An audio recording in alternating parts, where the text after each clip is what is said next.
তার কথার প্রতি উত্তরে তাকে বলতে চাইলাম, কে আপনি, আমার কে হন, এভাবে আমাকে ধমক দেওয়ার অধিকার আপনাকে কে দিয়েছে? কিন্তু বলতে পারলাম না, কারণ সে তখন চলে গিয়েছে। পরের দিন রেস্টুরেন্টে দেখা করতে গিয়ে যা দেখলাম সেটা যেন বিশ্বাসই করতে পারলাম না।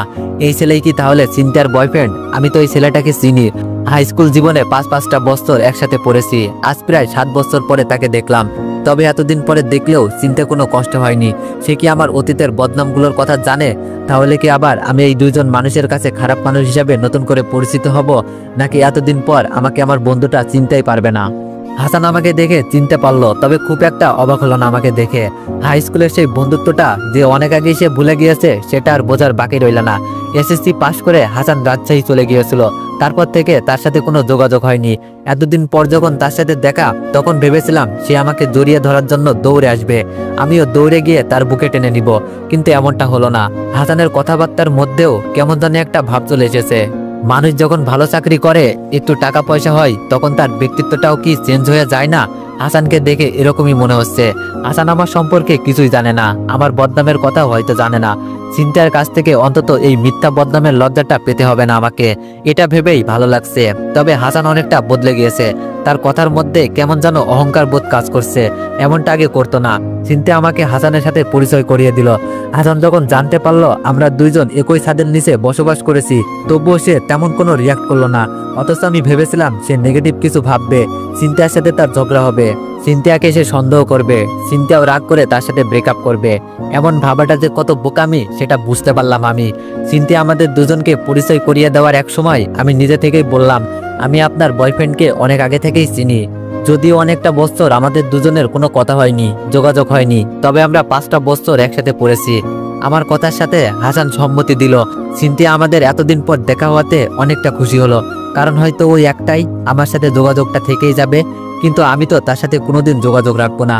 যেদিন সিনথিয়া হাসানের কাছে চলে যাবে, সেই দিনই আমি সিনথিয়ার সাথে সবকিছু ছিন্ন করে চলে যাব অন্য কোনো এক দুনিয়ায়, যেখানে সিনথিয়া নামে কোনো মানুষ থাকবে না। কারণ ইদানিং কেন যেন মনে হচ্ছে সিনথিয়াকে ছাড়া আমার থাকা খুব কষ্ট হবে। এটাকে কি বলা যায় জানি না। যদি ভালোবাসা বলা যায় তবে ভালোবাসাই, না হলে অন্য কিছু। সিনথিয়ারও কি আমাকে ছেড়ে থাকতে কষ্ট হবে, আমাকে মিস করবে অনেক, নাকি হাসানের সাথে দিব্যি কাটিয়ে দিবে নিজের সুখের দিনগুলো? এমনটা হলেও অবাক হব না, কারণ সিনথিয়া আমাকে কখনোই ভালোবাসেনি, শুধু একজন বন্ধু ভেবেছে, এর বেশি কিছুই না। অনেকক্ষণ কথা বলার পর বুঝতে পারলাম আমার এখন চলে যাওয়া উচিত। ওরা দুজন অনেক দিন পর দেখা করলো, একান্তে কিছু কথা বলার থাকতে পারে ওদের। যেহেতু ওরা দুইজন প্রেমিক প্রেমিকা, তাই গোপনীয় অনেক কিছুই থাকতে পারে তাদের মাঝে। তাই আমি তাদেরকে একা রেখে চলে এলাম। হাসান কিংবা সিনথিয়া আমার চলে আসাটা আটকালো না, কারণ তারাও একটু ব্যক্তিগত গোপনীয়তা চাচ্ছিল। আমি রেস্টুরেন্ট থেকে বের হওয়ার কিছুক্ষণ পরেই মিলিয়া আমাকে ফোন দেয়। সেদিনের পর মিলিয়ার আমাকে ফোন দেয়নি, হয়তো অভিমান করেছিল। আমি তার সাথে কথা না বলে কেন ফোনটা রেখে দিয়েছিলাম। আমিও অভিমান ভাগানোর প্রয়োজন করিনি, তাই ফোনও দেইনি। এমনিতে ব্রেকআপের পর মিলিকে কখনো ইচ্ছা করে ফোন দেইনি, দিতে ইচ্ছা করিনি। এই ইচ্ছে না করার কারণটাও আমি খুঁজে পাই না। হতে পারে এটার কারণ চিন্তা কিংবা অবনী।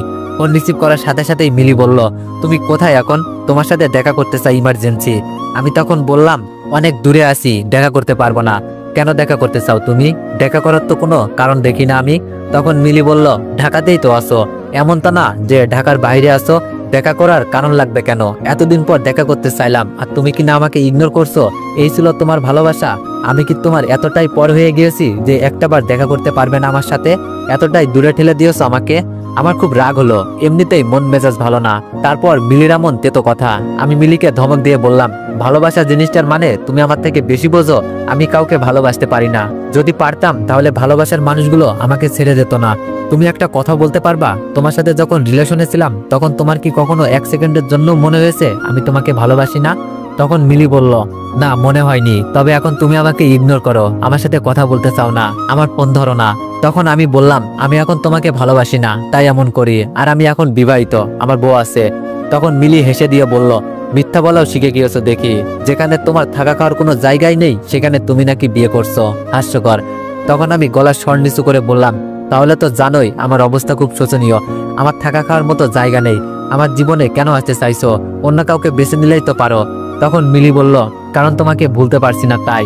তুমি কি আমাকে সত্যিই ভুলে গেছো? মিলির এমন কথা শুনে কি বলবো ভেবে পাচ্ছিলাম না। আসলেই কি আমি মিলিকে ভুলে যাইনি?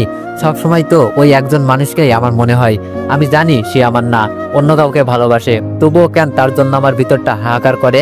আমি মিলিকে বললাম, হ্যাঁ আমি তোমাকে ভুলে গিয়েছি। তখন মিলি মন খারাপের সুরে বলল, তুমি তো বলেছিলে আমি তোমাকে ভালোবাসি না, তাই আমি অন্য কারোর সাথে নিজেকে জড়াতে পেরেছিলাম। তাহলে আজ কেন তুমি আমাকে ভুলে গেলে? তুমিও কি আমার মতো অন্য কারোর সাথে নিজেকে জড়িয়ে ফেলেছো? তাহলে তো আমার প্রতি তোমার ভালোবাসাটা বরাবরই মিথ্যা ছিল। অথচ তুমি আমাকে মন থেকে ভালোবাসো, সেই আশায় তোমার কাছে বারবার ফিরে আসতে চেয়েছি। আর তুমি কিনা অন্য কারোর জন্য আমাকে ভুলে গেলে। বেশি কিছু বলতে ইচ্ছা করছিল না, তারপরেও বললাম, তুমিও তো আমাকে ছেড়ে অন্য কাউকে ভালোবেসেছিলে। কই, আমি তো কোনো অভিযোগ করিনি। তুমি তো তার সাথে নিজের জীবনটাকে রঙিন করতে চেয়েছিলে, কিন্তু পারোনি, কারণ সে তোমাকে ছেড়ে চলে গিয়েছে। সে যদি চলে না যেত তাহলে তো তুমি ঠিকই আমাকে ভুলে তার সাথে সুখে শান্তিতে জীবনযাপন করতে। তাহলে আমি কেন পারবো না? আমার বুঝি ভালো থাকার অধিকার নেই, ভালোবাসার অধিকার নেই? আমার মনে হয় আমি তোমার সাথে ভালো থাকতে পারবো না, তাই তোমার সাথে আবার নতুন করে নিজেকে প্রেমের বন্ধনে বাঁধতে চাই না আমি।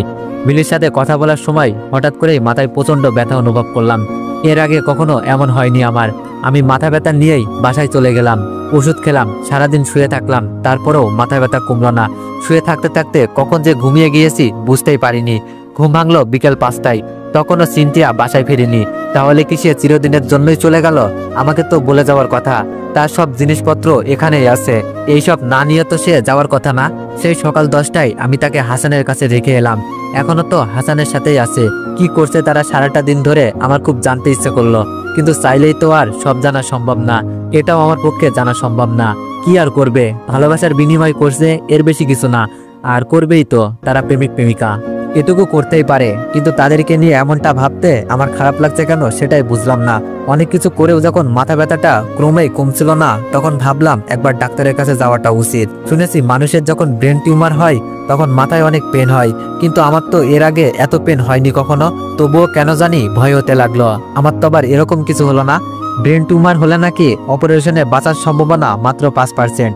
অপারেশন করতেও অনেক টাকা লাগে, হলেই বা কি, আমি মারা গেলেও তো কাদার মতো কেউ নেই আমার। হয়তো বাবা মা জানতেই পারবে না তাদের ছেলেটা তাদের অজান্তেই তাদেরকে ছেড়ে না ফেরার দেশে চলে গিয়েছে।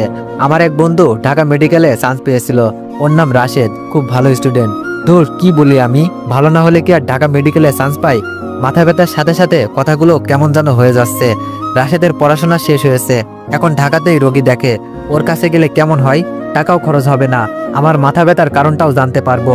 আমার হাই স্কুল জীবনে অনেক বন্ধুরাই এখন প্রতিষ্ঠিত, আমি শুধু কিছু করতে পারিনি। এখানেও কি আমি ব্যর্থ না? নিজের বাবা মায়ের কাছে আদর্শ সন্তান হতে পারলাম না, বোনের কাছে ভালো ভাই হতে পারলাম না, ভালোবাসার মানুষের কাছে বিশ্বাস অর্জন করতে পারলাম না। সব জায়গায় কেন জানি আমি ব্যর্থ। মৃত্যুর কাছেও কি আমি ব্যর্থ হব? না, মৃত্যুর কাছে আমি সফল হব। আমার বিশ্বাস এই স্বার্থপর পৃথিবীতে সবাই আমাকে নিরাশ করলেও মৃত্যু আমাকে ভালোবেসে বরণ করে নিবে। আমার ডাক্তার বন্ধুর সাথে দেখা করলাম, পরীক্ষাও করলাম, ভয় হচ্ছে খারাপ কিছু ধরা পড়বে হয়তো। এমন সময় আমার বন্ধু আমার কাছে এসে বলল, এত চিন্তা কিসের, তেমন কিছুই হবে না, বেশি টেনশনে থাকিস, আর রোদের মধ্যে ছিলি সেই জন্য হয়তো এমন হয়েছে। তোর সাথে কি হাসানের কথা হয়? হাসানের কথা শুনে আমি থমকে গেলাম। আমি গোমরা মুখে বললাম, না, কেন বলতো? তখন রাশেদ বলল, হাসান তো এখন অনেক পরিবর্তন হয়ে গেছে, আগে তো মেয়েদের সাথে কথাই বলতে পারতো না, আর এখন ওর কয়েকটা গার্লফ্রেন্ড। হাসান রাজশাহী থেকে মাঝে মাঝেই ঢাকায় আসতো মিলি নামের একটা মেয়ের সাথে দেখা করতে। মিলি নামটা শুনে বুকের ভিতরে স্যাত করে উঠল। আমি যেই মিলিকে চিনি সেই মিলি নয় তো? রাশেদ আবার বলল, আমিও একদিন ওদের সাথে ঘুরতে গিয়েছিলাম, মেয়েটার বাসা ঢাকাতেই। 5-6 মাস আগে মেয়েটা আমার এখানে এসেছিল। হাসানের সাথে ফিজিক্যাল রিলেশন করার কারণে মেয়েটার পেটে যে বাচ্চা জন্ম নিয়েছিল সেটা নষ্ট করতেই আমার কাছে এসেছিল তারা। তুই শুনলে অবাক হবি, এই মেয়েটার সাথে এরকম একটা কাজ করার পরেও হাসানের এখনো দুইটা গার্লফ্রেন্ড। ও মেবি ঢাকায় আসবে ট্রান্সফার হয়ে। আমার কাছে মেয়েটার পিকও আছে, দাঁড়া তোকে দেখাচ্ছি। ঘুরতে গিয়ে তুলেছিলাম। কথাগুলো বলেই নিজের ফোনে একটা পিক দেখালো আমাকে। ছবিটা দেখে কিছুক্ষণের জন্য বাকরুদ্ধ হয়ে গেলাম আমি। এটাই তো সেই মিলি যাকে আমি চিনতাম, জানতাম, এখনো চিনি। তাহলে কি আমার সাথে ব্রেকআপের পর মিলি হাসানের সাথে রিলেশনে জড়িয়েছিল? অথচ মিলি আমাকে অশুদ্ধ বলতো আর নিজেকে বিশুদ্ধ দাবি করত। তাহলে কি পৃথিবীর নোংরা মানুষগুলোই নিজেদের বিশুদ্ধ দাবি করে? আসল বিশুদ্ধ মানুষগুলো নিজেদের বিশুদ্ধতা লুকিয়ে রাখে। তো এভরিওয়ান, নেক্সট পার্টের জন্য অপেক্ষা করুন। ধন্যবাদ।